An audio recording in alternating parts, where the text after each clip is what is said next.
Hello, good to be back with you. Are you happy?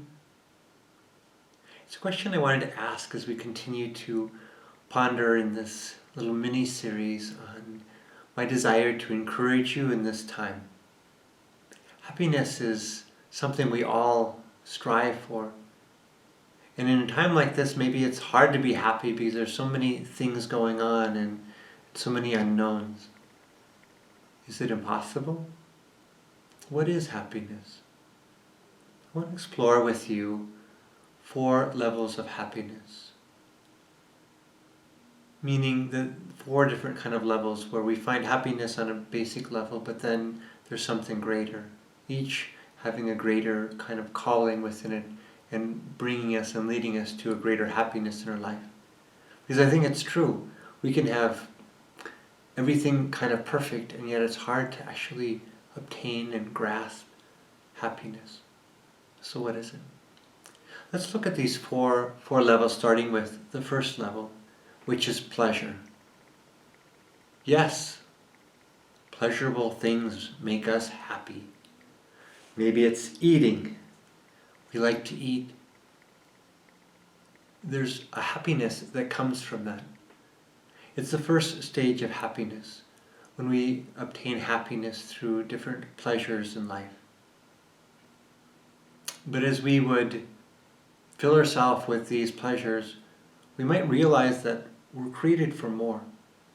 And that even though there's a certain happiness to be found in these things, there's greater happiness in other realms. So too for us, let us then ponder the next level of happiness. This level of happiness has to do with one's ego, so to speak, ego desires. Basically, things such as status, competition. When we achieve a goal, we find ourselves happy. When others think of us, or we think other people think of us as being beautiful or intelligent, athletic, this provides a certain self-fulfillment and a certain happiness.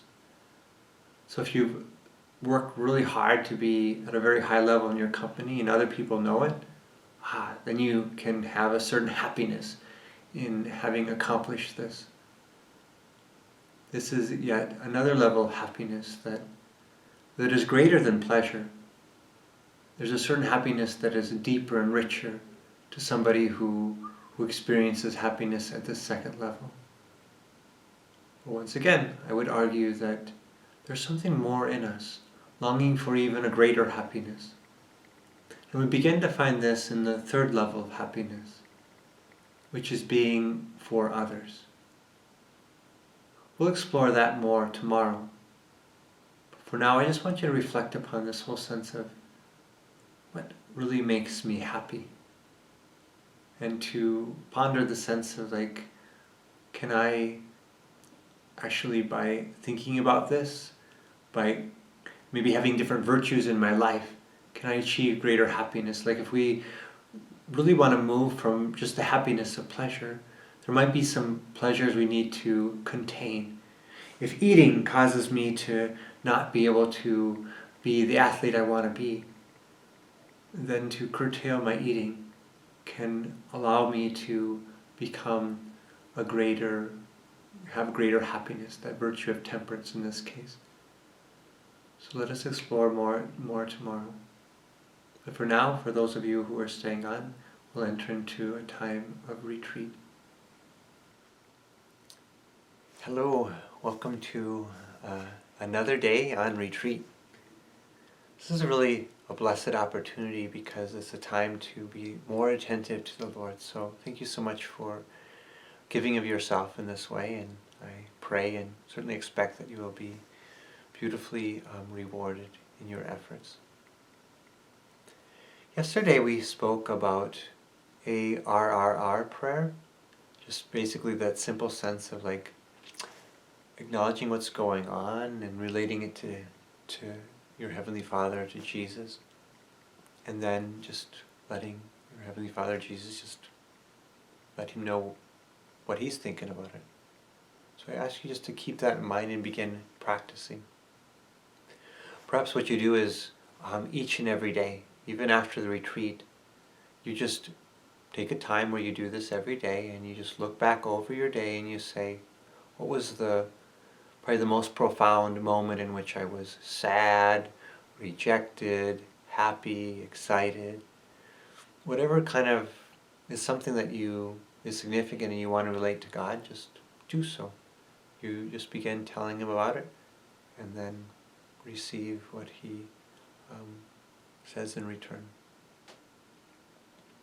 Today, I want to speak about, or really continue in a sense, a couple days ago what we talked about in terms of these D words, right?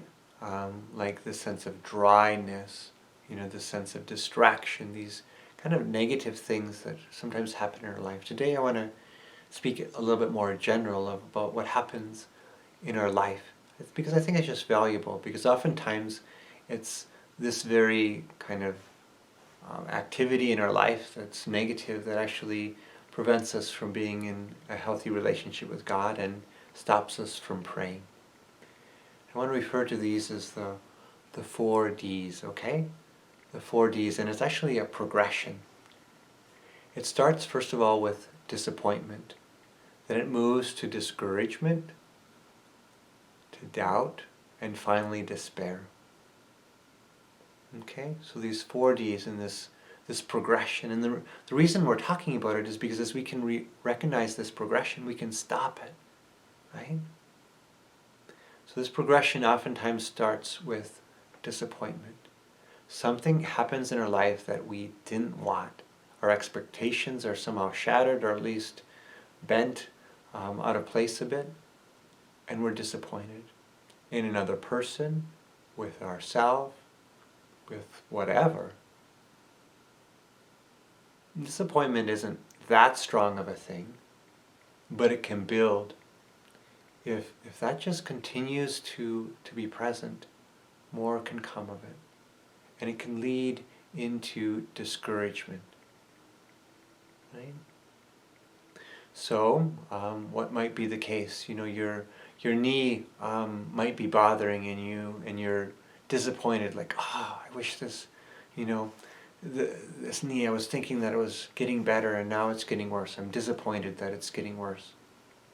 Well, unchecked, that can move into discouragement. It's like, don't I always have problems, for one day it's my shoulder, another day it's my knee. Like, life, it's so hard. We begin to be discouraged. The devil actually is part of this whole process too. He's trying to move us into these things. In fact, we could say that one of the main avenues, the main weapons of the devil is just this, to get in there to disappoint us, then to try to discourage us, right? So that's just not good. And if we don't do something about that, that can move into doubt. If God existed, I wouldn't have these problems. God doesn't love me. He must not love me. I doubt His love, because if He loved me, He wouldn't be letting me deal with this knee, the shoulder, everything that's wrong with me, for instance. This is doubt. We began to doubt God's goodness, His love, because after all, isn't He omnipotent in this kind of sense of being, can do anything He wants? But yet He doesn't pay attention to me, and we begin to doubt. This is sown really by the devil to try to move us away from our relationship with God. It can be subtle, but it's usually pretty distinct when we are able to notice it and pay attention to it. And then, despair. At first it maybe seems like a way out, right? Like, God doesn't exist, and so at least, I don't have to, at least there's a reason for this. But then as we begin to realize that, if God doesn't exist, then what's the point? And there's nobody that's going to help me. As we start dealing with nobody going to help me, we move into despair, right? What's the point? What's the point of even living? Everything is just miserable. Despair is not a good place. Maybe you've noticed being there a time or two. And if you did, or if you do even now, you can probably start working backwards. How did this start? What was even the first movement of disappointment? If you can think of a certain relationship that you have. These are great things for relationship. I first used body anatomy, right? Like our knee or our shoulder or something that's hurting, but relationships can very much be like this, right? Yeah. So be attentive to this. I mentioned a few times that we can stop this if it goes unchecked. Well, how do we check it? Well, this is where we began employing what we learned yesterday about ARRR. Meaning that when we notice disappointment, or if it's already moved into discouragement, or doubt, we begin to tackle it right away, and we relate it to God. God, I'm disappointed. I'm disappointed that, that my husband or my wife didn't tell me that he loves me or today, or that, my child didn't behave. I'm disappointed. What do you think about it, Jesus? And Jesus can say, yeah, I'm with you. That was discouraging, or that was, disappointing. And then we're like, oh, I'm not alone at least. We just feel like we're listened to, we're heard. And that can just begin to pull us out of this kind of downward movement and just allow us to reset. Maybe move us in a different direction, like to gratitude, or just to let it go. Relating is so powerful. Receiving is the means of after we've said everything, we just let the Lord love us. And sometimes the Lord can say I'm with you, And it doesn't even, it's not like he always has to say something, we always have to hear it. Maybe you get discouraged because, I never hear him. No, just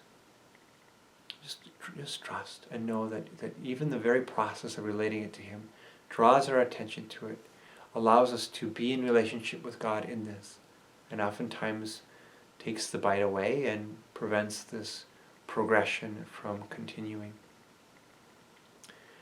So I hope that makes some sense. These 4 Ds of life that we really should be attentive to and stop whenever we notice it, right? As we move from disappointment to discouragement to doubting God and finally to despair.